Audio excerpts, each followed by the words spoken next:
Estamos aqui começando novamente mais um programa Nos Caminhos do Xamanismo. Espero que vocês tenham gostado do segundo episódio e me dediquei muito ali para mostrar questões muito interessantes para vocês. E eu dou uma dica, a cada programa, se vocês tiverem a disponibilidade para isso, pegue um caderninho e faça as suas anotações, faça os seus questionamentos, faça os apontamentos de suas dúvidas e também coloque as suas observações, para que a gente possa, talvez aí num futuro, fazer uma espécie de conversa, quem sabe é isso, né? De repente, porque eu estou pensando assim, logo depois que a pandemia estiver sob controle, as pessoas estiverem todas vacinadas e a gente puder fazer de novo os encontros com um número grande de pessoas, eu quero fazer um pequeno colóquio de xamanismo aqui na livraria e poder convidar as pessoas se elas quiserem vir. Só que aqui é um pouco pequeno, né? Eu consigo comportar ali no quintal onde eu possa fazer esses encontros, ou esse colóquio, ou esse pequeno ciclo de conversas, eu consigo comportar 20 pessoas, mas quem sabe? Ainda está longe, mas esse é um pensamento que eu quero trabalhar com ele. É o seguinte, primeiramente eu quero agradecer novamente a todas as pessoas envolvidas aqui no projeto do nos Caminhos do Xamã, né? A Cris Pascoal, a Cris de novo, e esqueci de novo, Cris, o seu sobrenome. A Cris é a que faz com que o vídeo, né, com que o vídeo ele chegue aqui no YouTube e passe para vocês esse conhecimento. Eu fiquei de anotar o sobrenome dela, mas eu acabei esquecendo. Mas tudo bem, na próxima vez eu faço isso. Quero agradecer também ao Wagner Frota, que vai ser meu entrevistado no próximo programa, pelos apontamentos que ele fez diante do primeiro episódio que ele assistiu, ao Rafael Pereira, da revista Alfa, que também produz e também edita a minha fala, o meu vídeo, essa conversa que a gente tem aqui. Então agradeço a todos vocês, né? E agradeço também, logicamente, aos telespectadores, não sei se é essa palavra que a gente fala, mas as pessoas que estão aí assistindo, prestigiando e tal. Agradeço também as pessoas que estão dando os likes, quando a pessoa coloca um positivo, porque ela gostou, achou interessante. Eu agradeço também as pessoas que deram os dislikes, né? Às vezes eu não entendo, porque assim fica uma coisa muito oculta, mas beleza, faz parte do jogo. Então agradeço a todos vocês. Hoje o tema vai ser super interessante, onde eu vou abordar a palavra, o fogo e a abertura dos olhos. Olha que interessante. Então, assim, essa proposta de passar para vocês a nossa conversa mediante a um tema é muito instigante, não só para mim, como para vocês também. Então, eu vou tentar ser um pouquinho longo, um pouquinho rápido, porque eu falo muito, eu me alongo muito, tá? Então, a palavra xamã, na realidade, ela não é de origem ocidental, ela é de origem hindu, hindu oriental, ou hindu. Na realidade, assim, a Rússia ela é considerada Europa, né? Mas assim, essa palavra ela está entre a divisa, vamos falar assim, nos Alpes, naquelas montanhas da Sibéria e Tibete e Índia, né? Então a palavra xamã ela não pertence à cultura ocidental, vamos falar assim, né? Ela não pertence à cultura ocidental. Ela é de origem muito muito antiga, assim. Ah, se a gente for pegar a semântica, né, a tradução, né, a etimologia dessa palavra, a gente chega num significado muito interessante, né?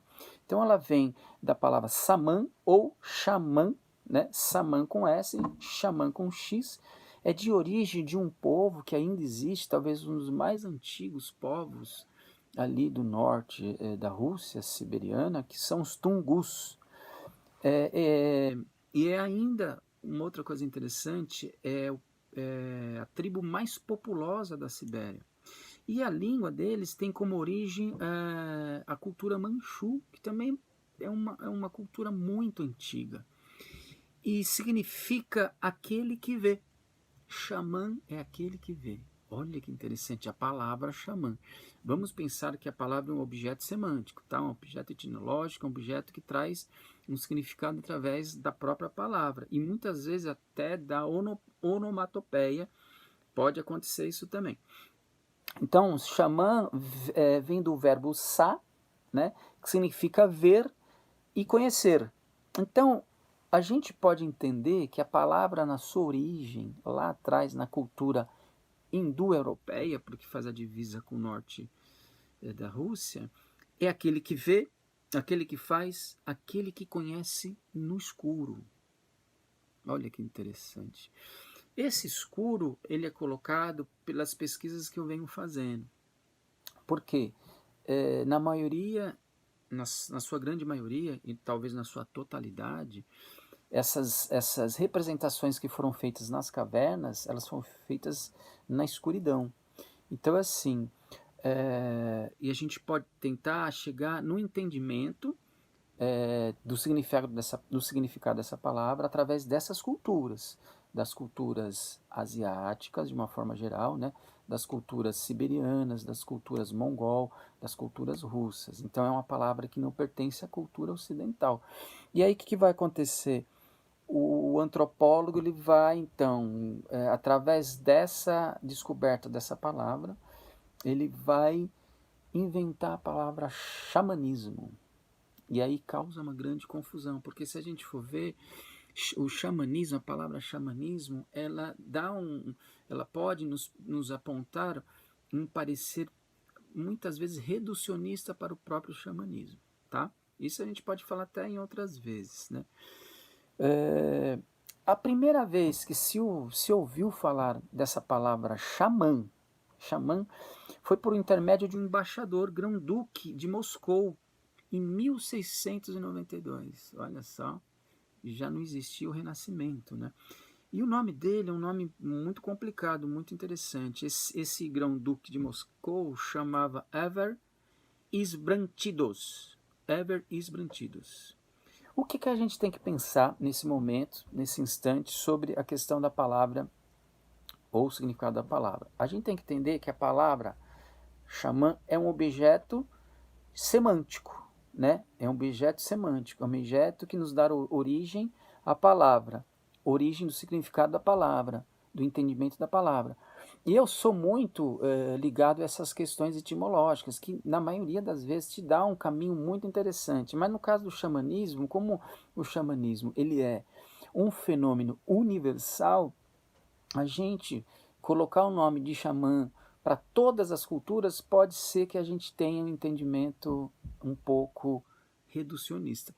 Muitas vezes o xamã na cultura brasileira é chamado de pajé. Mas eu falo uma coisa aqui, nem todo pajé é xamã, mas todo xamã pode ser pajé. Isso a gente pode falar também no decorrer de outros momentos. Outra coisa que é interessante, na boa parte da cultura norte-americana ou norte-americana, centro-americana e parte da cultura andina, né, chama o xamã, se denomina o xamã de feiticeiro. Aí eu acho muito interessante, eu vou falar muito sobre isso também, ok? Só que assim, o que a gente tem que pensar nesse primeiro momento, nessa nossa fala aqui, que o xamã enquanto objeto de ação já é outra coisa. Então a gente tem que entender que o indivíduo, seja ele homem ou mulher, o xamã, a gente tem que ter uma compreensão que vai além da palavra, né? Então o xamanismo ele nos dá a referência para um caminho dos estudos antropológicos, etnográficos, etnológicos, enfim, nas áreas que vão estar aí tentando mostrar para a gente o que de fato é esse fenômeno que existe há mais de 45 mil anos, talvez um pouquinho mais, talvez, né? Um pouquinho mais, um pouquinho menos. Então é isso. Quem popularizou, na verdade, a palavra xamã foi um grande historiador das religiões, que foi o Mircea Eliade, um romeno. Então, a primeira vez que essa palavra começa a ter um corpo dentro da academia mesmo, de uma maneira contundente, e mesmo no meio editorial, foi através da publicação do livro xamanismo, a técnica arcaica do êxtase. Então ele já dá um parecer que o xamanismo, né, o ato de se praticar o xamanismo, seria uma técnica, que eu também acho interessante, concordo, arcaica do êxtase. Quase todos os antropólogos, etnólogos, historiadores concordam com essa definição, não sei se a palavra definição é correta, que o Mircea Eliade nos apresenta, porque ela amplia muito. Então, esse termo se deu, nas minhas pesquisas, em alguns momentos eu achei que o livro foi publicado em 51 e outras vezes em 64. Eu desconfio que o livro foi publicado em 51, tá? Então, de que se populariza aí. Mas, aí que está uma coisa interessante, né? Para não fazer injustiça, a gente tem que falar o seguinte, que a Europa, ela começa a conhecer esse termo xamã na realidade, ou não só o termo xamã, mas sobre o xamanismo, sobre a prática e sobre esses indivíduos que se vestem com roupas tão significativas, tão simbólicas, e que usa tambores e que usa substâncias psicodélicas através de uma mulher. E olha que interessante, uma mulher que foi a primeira antropóloga do mundo.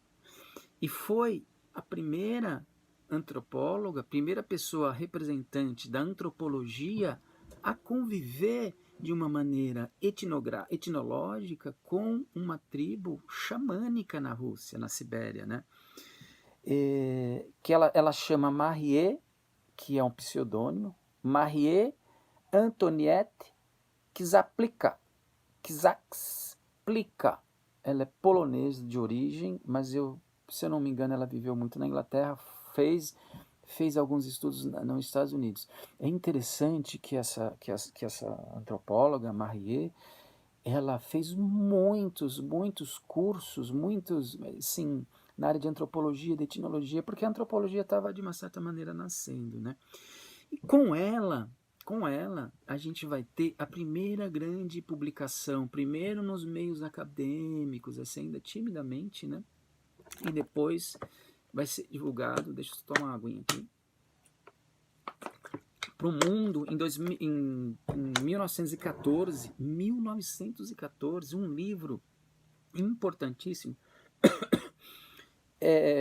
relatando as suas experiências e os seus estudos com essa estadia que ela fez com os siberianos, com os xamãs siberianos. Então, assim, os primeiros detalhes que a gente tem sobre esse fenômeno, esse movimento, essa cultura, né, que é o xamanismo, foi através dela. Então, nós devemos muito a ela, muito. O próprio Mircea Eliade cita ela muito no livro.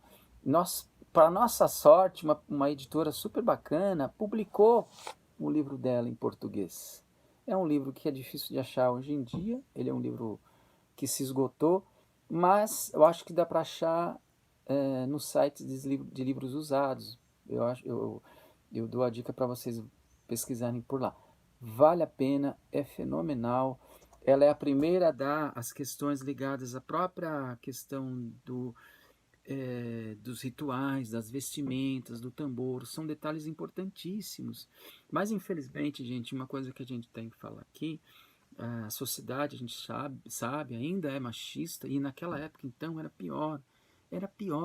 Por ela ser mulher, ela teve pouco espaço, mas enfim, eu vou fazer um programa só sobre ela, em homenagem a ela, com várias imagens que ela merece, e divulgar mais o trabalho dela. Infelizmente, por esse sufoco machista da época, ela comete o suicídio. É muito triste você ver uma cientista, uma mulher, né, no início do século XX, que nos traz elementos importantíssimos para entender nossa cultura ligada ao xamanismo, e a gente bem sabe, eu venho sempre falando isso nas minhas palestras, que o xamanismo é a base da construção da civilização, ou das civilizações, e mesmo da humanidade. Então, assim, eu prometo para vocês que vou dedicar um programa só para Marie, e merece e tem que ser feito. O Mircea Eliade, ele levanta a ideia dele do xamanismo, das pesquisas dele do xamanismo, através dos estudos das religiões. Então ele entende o xamanismo, de certa maneira, como um elemento religioso. Não que ele define que o xamanismo é uma religião, mas ele vai por esse viés porque ele tinha esse caminho por percorrer, né? O xamanismo, ele não é uma religião, isso eu vou falar daqui a pouco, tá? Mas para a gente ter como referência de estudos históricos, na maioria das vezes, se vocês forem pesquisar, vocês vão sempre procurar a história das religiões para tentar descobrir materiais de pesquisas, vai ser por esse intermédio, ou etnologia das religiões, tá? Agora é o seguinte, falando isso aqui, eu não vou me estender muito, o xamanismo é um termo correto para os xamãs pelo mundo? O que vocês acham? Será que é? Eu acho que não, né? Na verdade eu não acho, eu percebo que não. Por quê? Eu vou falar isso para vocês mediante algumas pesquisas que eu venho fazendo, porque o termo xamanismo ele pode, como eu disse para vocês, dar um entendimento reducionista, né? Então, assim, o xamã, o xamanismo, o xamã, vamos falar assim, ele se manifesta, como já falei no primeiro episódio, ali nas estruturas ocultas, vamos falar assim, misteriosas, dentro das cavernas, né? E aqueles elementos de grafismos, onde ele representa muitos animais e muitos elementos geométricos, que é interessante também, é nesse período aproximado de 12.000 a 35.000 anos. Antes disso, eu lembrei de uma coisa. Tem um antropólogo importante, se eu não me engano ele é inglês, o Michel Ripinski-Naxon. Ele lá já falava, mesmo antes de ter muitas informações, ou uma informação mais contundente sobre a palavra xamã, ele sempre falava que o xamã é aquele que vê as coisas, que tem tudo a ver com o significado que a gente falou agora há pouco, eu falei agora há pouco sobre a palavra xamã. Por que que o termo xamã talvez seria um termo muito reducionista com relação ao xamanismo pelo mundo? Porque cada cultura tem o seu xamanismo. E cada cultura traz na sua língua, né, e são várias línguas, só no Brasil, se a gente pegar a quantidade de etnias indígenas, de culturas indígenas que existem no Brasil, é gigantesca ainda, né? Espero que continue, porque como está indo as coisas, está bem difícil. Mas enfim. E dentro dessas culturas tão variadas no nosso território brasileiro, até mesmo no território da América de uma forma geral, da América do Sul na parte de cima, né? Você tem uma quantidade de línguas significativas, e essas línguas, elas dão os nomes para esse xamã, se ele é uma mulher, um nome particular que a gente desconhece. Agora, o que é importante? A gente ter a palavra xamanismo como referência de estudo, para a gente poder ter uma referência de estudo. Então não seria incorreto, de forma alguma, se alguém chegasse e falasse que o xamã ele é um feiticeiro. E eu vou falar sobre isso daqui a pouquinho. O xamanismo, já que eu falei sobre isso, né? O xamanismo é uma religião? Não, o xamanismo não é uma religião, e muito menos a matriz ou uma matriz das religiões, não. O xamanismo ele é uma estrutura que a gente não consegue dar uma definição, né? Nós podemos, de fato, entender o xamanismo, entender o que é o xamã. E a gente só vai ter a compreensão de maneira muito, muito profunda. Desculpa, gente, o tempo está muito seco. Tem que tomar uma aguinha. Muito profunda, se a gente tiver a oportunidade de se envolver com o xamanismo. E quando eu falo se envolver com o xamanismo, estou falando com o xamanismo tradicional, né? Eu não estou falando com um movimento que se apresenta hoje, que é chamado de neo-xamanismo ou xamanismo urbano. Eu, por enquanto, não vou entrar nesse assunto. Talvez lá na frente eu vou explorar o xamanismo histórico, antropológico, etnográfico, bastante, por enquanto, para a gente poder chegar na compreensão por que, que o xamanismo urbano é dessa maneira, por que, que o neo-xamanismo é dessa maneira, e se de fato é de fato o xamanismo, tá? Tem essa também, ok? Então, assim, todo xamanismo no mundo, pode ter a religiosidade? Pode, e a maioria tem. Como todo xamanismo pelo mundo, além de outras atividades, tem o processo de cura, tem o ato de curar, tem o ato de resgatar a alma, essas coisas todas. Isso eu vou falar em alguns outros programas, com certeza. Então, o que é importante a gente saber, gente, o xamanismo ele não é uma religião. Apesar de a gente entender que existe religiosidade em boa parte, talvez em todas as concepções de xamanismo pelo mundo. O que talvez confunde o povo de uma forma geral, as pessoas, de achar que todo ritual é religioso. Não, existem vários tipos de rituais, né?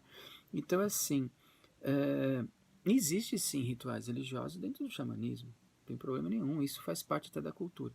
Então, o que a gente tem que entender? Para a gente entender isso, a gente tem que compreender que o xamanismo muitas vezes se confunde com a magia e a magia com o xamanismo e com a própria feitiçaria, apesar do xamã ser um feiticeiro, né?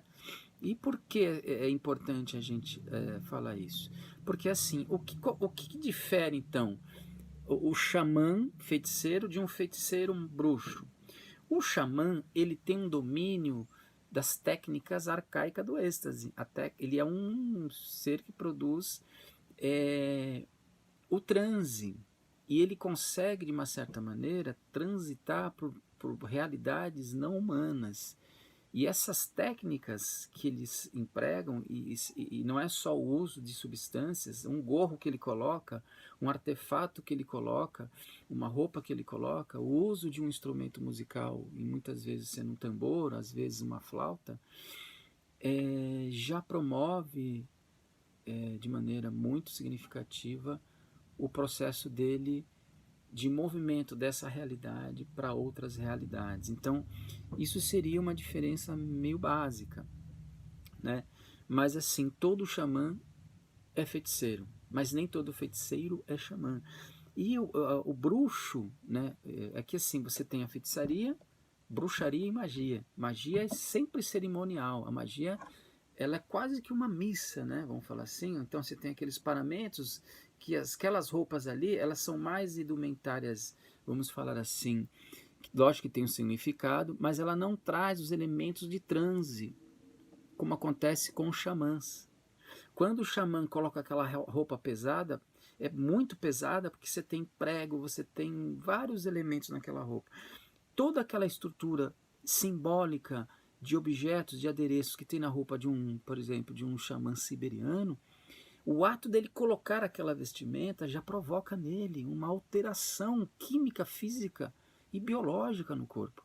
No caso de um bruxo ou de um mago cerimonial que veste uma capa X, já é para ter é para ter um outro tipo de movimento. Então, assim, não existe, não quero também ser injusto, né? Enfim, não existe essa profundidade simbólica, epifânica no vestimento, na vestimenta do xamanismo tradicional, vamos falar assim. Porque assim, você tem, isso eu vou falar na frente também, gente, você tem magos brancos e magos, feiticeiros brancos e feiticeiros negros, xamãs brancos e xamãs negros.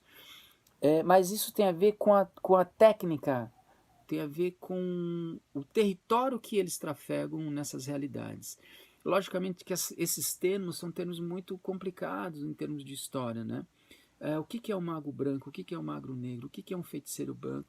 Isso eu vou falar lá na frente, tá? Mas é importante a gente falar que existe em várias culturas. Então, assim, para a gente entender, o que significa a palavra feitiçaria, tá? A palavra feitiçaria, ela vem do latim, que significa factius. O que significa essa palavra? Não pertence ao mundo natural. É artificial, é algo artificial. Ou é um ato de imitar. Olha que importante. Por quê? O feiticeiro ou o xamã, o mesmo bruxo, vamos falar assim, em vários momentos, ele consegue, logicamente, gente, por que eu estou falando tudo isso? Espero que eu não estou causando uma confusão. Porque o xamã, ele consegue, de uma maneira contundente, manipular a natureza. E quando eu falo natureza, de uma forma ampla. Então, assim, quando fala assim, não pertence ao mundo natural, porque ele consegue, ao mesmo tempo, estar presente nesse mundo aqui, que é natural, e estar presente em mundos que não são naturais. O xamã consegue, de certa maneira, seja para um bem, seja para um mal, porque essa é outra coisa que eu quero falar também, esses conceitos mais para frente, ser algo autêntico ou artificial, ou ele consegue, através das suas dinâmicas, em seus rituais, ou aquilo que foi proposto para ele, imitar as coisas. Né? Tanto é que os xamãs dessa estrutura mais tradicional se transformavam em animais. Os xamãs, no passado longínquo, vamos falar assim, voavam. E hoje, logicamente, que tem alguns xamãs que ainda seguem essa tradição, ou esse xamanismo, eu gosto de falar também a palavra primordial, esse xamanismo primordial. Então, assim, o xamã voa, o xamã tem o domínio do fogo, o xamã, ele consegue, então, trafegar do mundo natural para o mundo não natural. O xamã, ele pode, de muitas maneiras, imitar a realidade e até transformar a realidade, tá? Espero que não tenha ficado confuso, mas isso eu vou voltar depois nesses temas com mais detalhes também, que é importante. Então, assim, logicamente que dentro do xamanismo feiticeiro, ou desse xamanismo de origem, você...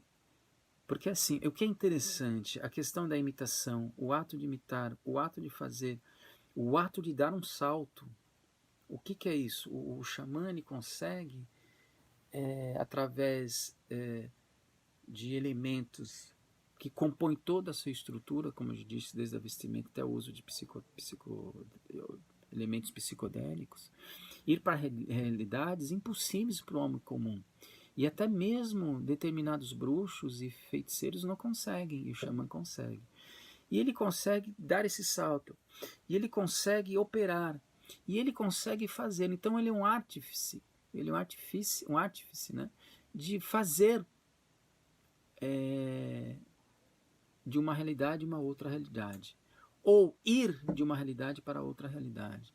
Essas informações são fundamentais para entender, para a gente compreender, para a gente poder entrar no território do xamanismo de origem, tá? Só para a gente brincar um pouco, para a gente ilustrar, se a gente fosse falar assim, quem poderia ser xamã assim, na atualidade, mesmo em personagens ligados à literatura, ao cinema, ou mesmo na realidade? Por exemplo, o mago Merlin era um xamã feiticeiro, né? Yoda, do filme, Teresa d'Ávila, xamã. O poeta João de la Cruz, São João de la Cruz também. Leonardo da Vinci, olha que interessante. O Anthony Artaud, o dramaturgo, apesar dele ter se iniciado no xamanismo, se eu não me engano, mexicano, Jim Morrison fez a mesma coisa. Então, são pessoas e personagens que nós podemos falar que são xamãs e que foram xamãs na sua capacidade, na sua competência e no seu grau como chama, né, dificuldade, seu grau de amplitude da técnica que eles tinham em mãos. No caso da Teresa d'Ávila e São João de la Cruz, eles vão muito para o lado da mística. Então eles tinham um outro território ligado ao próprio xamanismo. Há um boato, há umas informações, há algumas pessoas que já escreveram sobre isso, de que talvez Teresa d'Ávila, por algum motivo, ela cultivava algumas substâncias que provocavam o transe nela. Ela muitas vezes entrou em transe os escritos são muito profundamente ligados às questões místicas que nos trazem assim contemplações. Então a gente tem que entender que o xamanismo ele trafega por realidades literárias, realidades artísticas, mas isso é um tema que a gente vai abordar muito lá para frente, tá bom? Então o xamanismo confunde-se no decorrer da história com a feitiçaria, né? O xamanismo e a feitiçaria, o que a gente pode colocar de diferença é aquilo que o próprio Michel Eliade nos traz, que é a técnica arcaica do êxtase. Então, o xamã, sendo mesmo por excelência um feiticeiro, o que difere ele da feitiçaria, ou de um feiticeiro, ou de um bruxo, é ele ter como primazia, como referência maior, a técnica arcaica do êxtase, tá bom? Uma coisa que é interessante também, o xamã, mas também o feiticeiro, mas também o bruxo, o próprio mago, principalmente o bruxo, o feiticeiro, o xamã, né? Eles tinham domínio sobre o fogo, só que o xamã ele vai além só do domínio do fogo. Ele tem uma relação profunda sobre o fogo, o xamã. Então, assim, existe uma imagem que eu vou tentar captar para vocês e colocar aqui no vídeo, onde uma xamã, se eu não me engano, siberiana, ela está diante de uma fogueira e essa fogueira existe pedaços bem salientes de madeira, e quando essa madeira se torna um carvão em brasa, ela pega e ela come, ela engole o carvão. E eu quero mostrar algumas fotografias, se eu conseguir, eu ponho aqui para vocês. Existe um vídeo, eu vou deixar o link do vídeo, o vídeo eu não posso mostrar, mas não tem como eu mostrar para vocês, mas eu vou deixar o link do vídeo dessa representação para vocês poderem constatar o que eu estou falando. É muito interessante.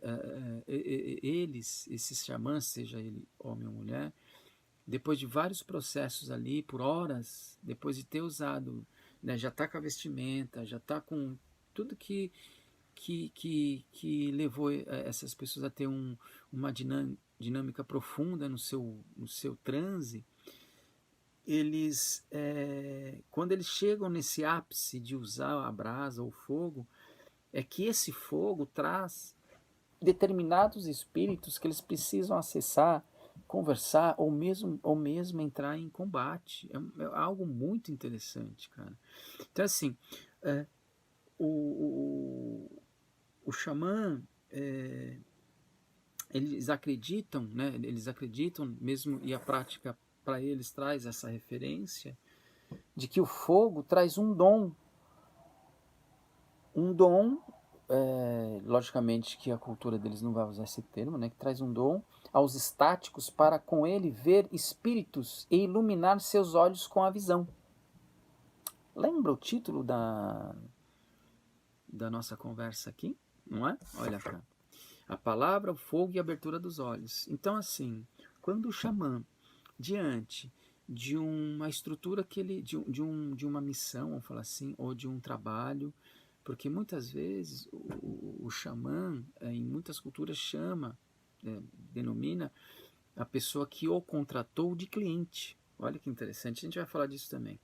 Enfim, o que significa então para o uso dos xamãs, o uso do fogo? Eu fiz umas anotações super interessantes aqui. Quando eles estão diante do calor da brasa e essa brasa provoca neles uma relação profunda no encontro com esses espíritos, acontece a epifania. O que é a epifania? Bom, a gente pode tentar entender através da palavra. A palavra vem de origem latim, que significa visível ou aquilo que aparece. Tornar-se visível ou aquilo que aparece. Compreensão súbita intuitiva, significado essencial de algo. Então, por exemplo, a epifania ela pode acontecer também e sobre várias estruturas, não só dentro do xamanismo, mas pode acontecer na feitiçaria, pode acontecer na magia, pode acontecer na religião, e pode acontecer num ato sexual, pode acontecer no momento que você criou algo tão fantástico, no momento que você desenhou algo que você achou, e aí acontece um fenômeno. E esse fenômeno, ele vai te dialogar com você de uma maneira, de certa maneira, né? No caso do xamanismo, essa epifania vai conduzir o xamã para uma estrutura ou para várias estruturas. Porque, como assim? Os olhos se abrem. Então, assim, ele não só vai ver o que as pessoas comuns ou as pessoas de uma forma geral não conseguem ver, mas ele vai de encontro. Então, assim, a hora que vocês tiverem a oportunidade de ver esse vídeo dessa xamã consumindo essa brasa e ela não sofrer nenhum tipo de dano, de dor ou alguma ferida, a boca dela só fica inchada. E a parte de dentro não acontece nada, ela não fica machucada, ela não tem nenhum problema desse fogo, consumir ela por dentro, não tem. Isso é algo que a ciência não consegue explicar, mas vocês vão ver. Então, assim, vamos levar aqui como informação importante que o fogo ele traz a abertura dos olhos. Lembra daquele filme super importante, e é um filme muito educativo e antropológico, que é a Guerra do Fogo? Eu vou ver se eu trago uma imagem aqui para vocês, onde uma mulher que é Homo sapiens ensina um homem que vai passar a ser parceiro dela, que é um Neandertal, a fabricar o fogo através da varetinha. Essa cena é uma das cenas mais bonitas e mais emblemáticas do cinema e da própria antropologia.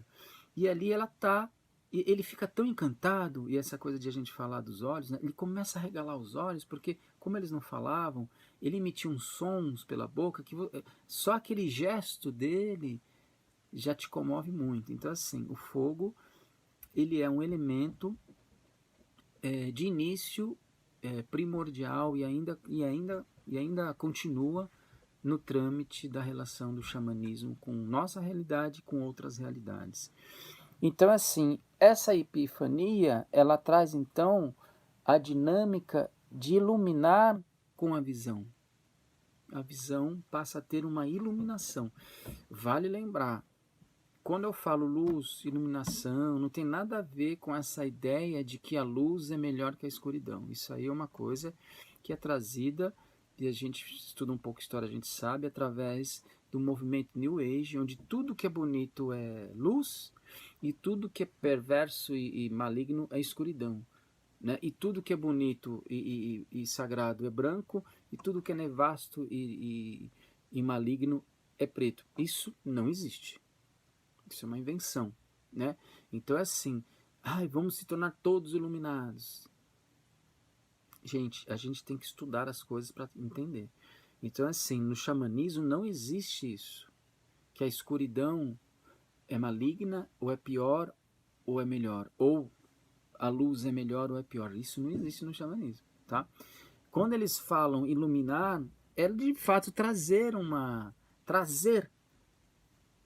para uma realidade, um meio que não era possível na vida ordinária. É nesse sentido que é essa iluminação. Na verdade, eu gosto de falar, como é o título do programa mesmo, aqui, ó, a abertura dos olhos. Então, acho que essa fala ela é mais interessante. Então, assim, essa abertura com a visão através da epifania, quando se usa o fogo nas entranhas do corpo desses indivíduos. É muito interessante.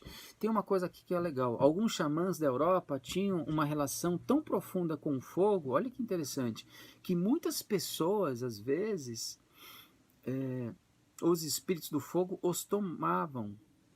E olha só, quando os espíritos estavam presentes diante dessa dinâmica, dessa atividade de consumir o fogo, olha que interessante, quando os espíritos estavam em movimento ali no corpo daquela pessoa, aquele fogo lá dentro dela, olha só, essas pessoas liberavam chamas pelo nariz, pela boca, pelo corpo, durante os rituais ou sessões de cura ou cerimônias.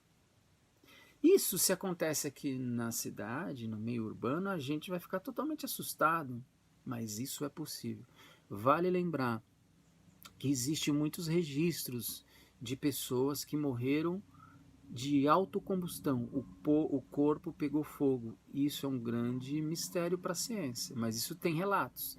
Eu tenho aqui na minha biblioteca a coleção completa da revista Planeta pequenininha, e tem muitos relatos de pessoas que entraram em combustão. É uma coisa esquisitíssima, mas interessante.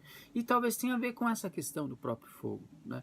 Então, por exemplo, essa chama que come a brasa, ela não sente nada, como eu falei, os lábios ficam de fato inchados, mas não há queimadura no corpo interno. Mas se uma pessoa comum for fazer isso, ela morre. Ela morre. Então,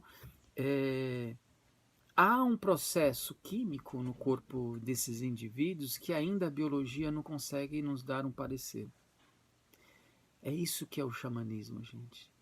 É por isso que é difícil de definir o xamanismo, falar sobre o xamanismo. Como você pode chegar para um biólogo e falar que uma mulher ficou ali por meia hora comendo brasa? Ele vai falar, não, essa mulher vai morrer. Não morre, tá? Essas informações são importantes para a gente entender a profundidade do que é o próprio xamanismo. O que é esse ato, então, de consumir o fogo? É o ato de buscar o calor místico. Então, assim, é o domínio também de outras categorias, porque esse domínio do calor místico, ele não está somente associado ao xamanismo, mas também a algumas técnicas de feitiçaria ou de bruxaria. Mas, de uma forma geral, o xamã ele tem por excelência esse domínio. Porque o fogo é um elemento imprescindível no xamanismo e na própria feitiçaria, de uma forma geral. Agora, olha que interessante. Desculpa. O calor é algo que impulsiona o transe na relação com os espíritos, como eu tinha falado. Então, quando ela começa, aquela pessoa que eu falei que come a brasa, quando ela começa a ingerir, e ela dá risada, e ela fala, porque eu não entendo a língua siberiana, ela fala assim como se estivesse acontecendo uma coisa normal. Muito interessante isso aí, sabe? Então, assim, outra coisa que eu vou abordar que tem a ver com o fogo, a busca do fogo místico ou a busca dessa abertura dos olhos através do fogo, quando eu for falar dos ferreiros e alquimistas, tá? Porque essa função de ferreiro dentro da alquimia era exercida por xamãs, né? Por xamãs. Isso eu quero abordar num único programa, tá? Eu vou falar sobre isso e vou voltar a falar do fogo também. Uma coisa que aconteceu, raramente eu falo das minhas experiências íntimas ligadas ao xamanismo. Eu vou falar uma aqui, mas olha, garanto para vocês que não é propaganda, viu? Eu, no decorrer da minha vida, eu vou fazer esse ano 53 anos, apesar de parecer bem menos, né? No decorrer da minha vida, em 5 momentos que eu tive de relações sexuais que eu tive com mulheres, em 5 ocasiões aconteceram uma coisa muito recorrente, repetitiva nesses 5 momentos. No momento de que eu estava ali com elas, acendeu de fato um fogo no meu umbigo. Eu senti a queimação. Foi uma das coisas mais extraordinárias, foram 5 vezes. E quando se acende ali no umbigo, de imediato, como se, eu tive a visão da chama. A chama sobe e ela atinge aqui. Quando ela atinge aqui, o meu orgasmo físico acontece, mas acontece um orgasmo aqui. E há uma explosão. E outra coisa que eu percebi, o meu corpo naquele momento, ele ficou numa temperatura altíssima. Isso tem a ver também, e eu posso tratar isso em um outro momento, com o tantrismo. Então o fogo ele se manifesta de várias maneiras. Logicamente que no caso da xamã que eu tratei aqui, que engole a brasa, ela engole a brasa de fato, tá? E no meu caso houve um processo químico, que ainda também não tem explicação aos olhos da ciência, mas aconteceu algumas vezes. Não por acaso o nome da minha livraria, que é uma livraria de livros usados, é Sebo Chama de uma Vela. Não por acaso escolhi esse título, porque tem a ver com estudo poético e simbólico e profundo da chama da vela, feito pelo Gaston Bachelard, que foi um grande filósofo da ciência e poeta. E coincidentemente ou não, muito amigo do Mircea Eliade. Então, assim, a escolha do nome da minha livraria foi a tentativa, e é um nome fantasia, porque o nome original da minha livraria tem a ver com um xamã e tem a ver com um alquimista. Uma hora eu conto para vocês também. Daqui a pouco eu conto, na verdade. Então, assim, Chama de uma Vela, que é o nome de um livro do próprio Bachelard, eu posso aqui depois passar a imagem para vocês, faz esse estudo poético, místico, da chama no nosso mundo, da relação da chama, da vela, com o homem, com o mundo, com a poesia, com a mística, com a magia, com a feitiçaria. É muito interessante. O nome original, comercial da minha livraria é Espaço Cultural Artéfios, que foi um alquimista importantíssimo de muitos séculos atrás, eu não me recordo agora se era século XV ou século XIII, não lembro. E Lúlio, que foi um grande místico cabalista, também importantíssimo. Então, não é à toa que eu escolhi esses nomes, porque tem tudo a ver com o próprio xamanismo, tá? Uma curiosidade para a gente poder fechar nossa conversa desse terceiro programa.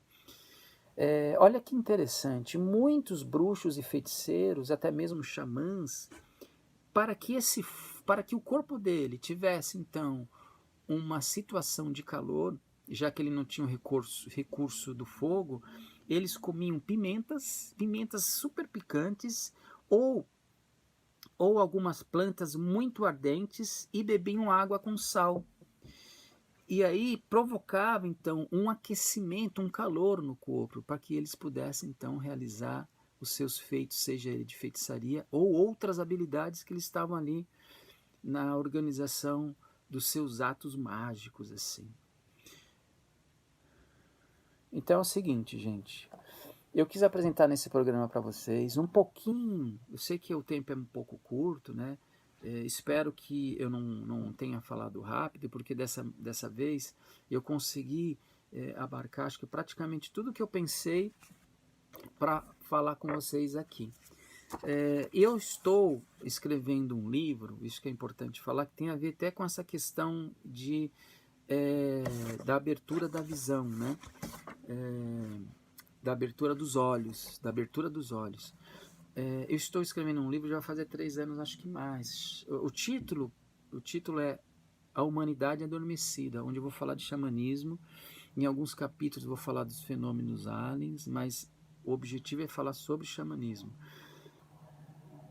Por que esse título? As pessoas, de forma geral, elas estão num estado de sono, de uma forma geral. Elas não estão despertas, vamos falar assim. Os xamãs estão lúcidos o tempo inteiro.